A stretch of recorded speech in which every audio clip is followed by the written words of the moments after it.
এজনী অসমৰ ছোৱালী আছে মোৰ লগত, মোক খুব ভাল পায়। তাৰ নাম আছে হিমা দাস। হিমা এফালে সবাই চিনি পায় আপোনালোকে।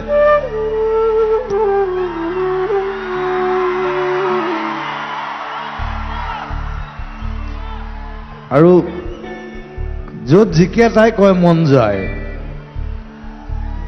সেইকাৰণে হিমাৰ কাৰণে মন যায় গাইছো আজি। কিবা এটা ক চবকে। টিংখন কি খবৰ? ভালে আছে?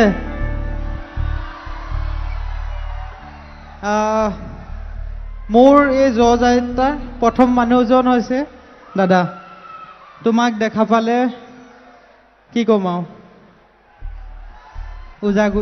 বাকীখিনি আপুনি ক'ব, মই নাজানো। তাই বেছি কথা কোৱা মানুহ নহয়। এইকেইদিন আমি আছো একেলগে, কালি পৰহি